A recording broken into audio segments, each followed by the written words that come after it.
As you're editing your site, you can preview what your website will look like on a mobile or web browser view to check what your viewers will see when they land on your page.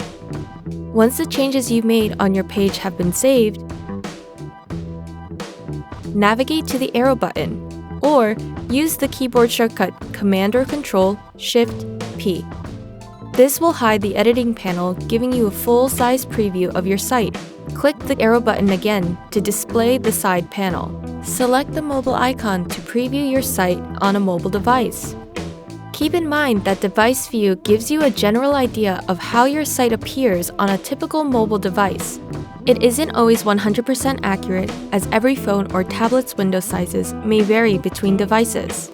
If you have any pages or content that isn't ready to be viewed, consider disabling the page,